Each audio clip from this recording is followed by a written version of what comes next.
A lot of times when you're making a selection in order to change just a portion of your image, the selection tools will get you 90% of the way there. And then it becomes much easier to simply refine the mask with a paintbrush.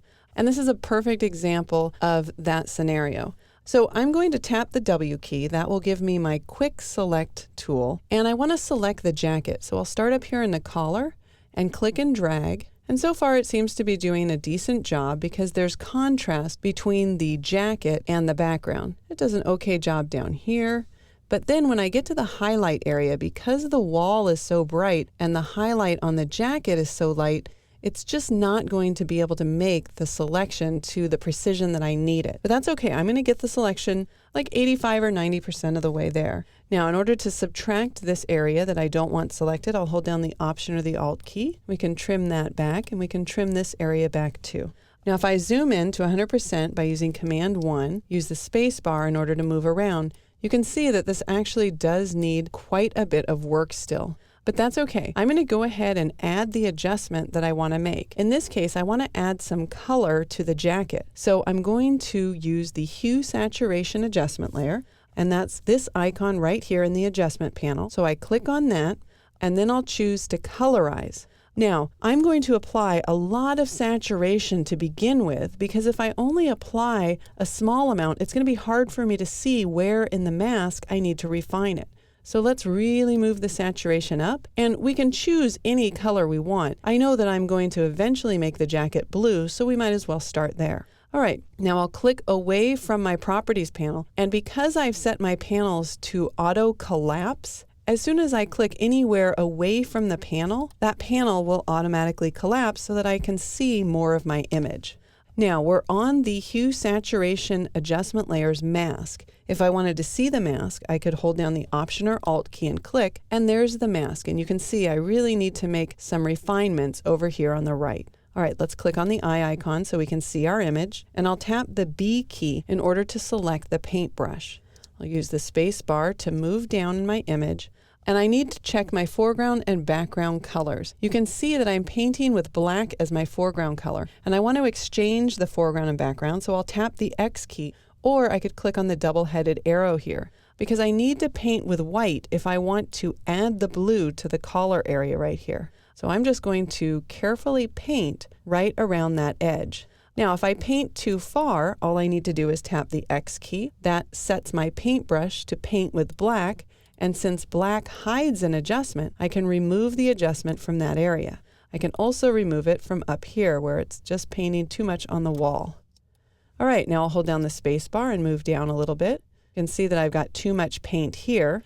Now, one of the things that you'll notice is when you're using a mouse, or even if you're using a tablet, it's just more natural to paint in certain directions. So I'm going to hold down, I'm not going to tap, but I'm going to hold down the R key. The R key gives me temporarily my rotation tool where I can rotate the canvas. Now, I am not rotating the pixels here. It's like I've got a piece of paper that I'm painting on, and I'm moving the paper on the desk. So I'm going to click and drag to the left, because for me, it's much more comfortable or much easier to paint left to right than it is up to down. So again, I will just hold down the R key. That temporarily gives me the rotate angle tool. And when I let go, I'm immediately taken back to the brush tool. Now, if you actually tap the R key, you'll be on the rotate view tool, in which case all you need to do is tap the B key to come back to the brush tool. And for me, this is just much easier to paint going in this direction, left to right, than it is to paint going up and down. Now in this area, I can see that the mask falls short. So again, I'll tap the X key. That's going to exchange my foreground and background color. And I'm just going to paint right along this edge. Paint up in here and paint down here. You can see wherever I'm painting in the mask with white, I'm able to see that adjustment that I've applied, that colorization, that blue tint. Looks like we've missed an area over here as well.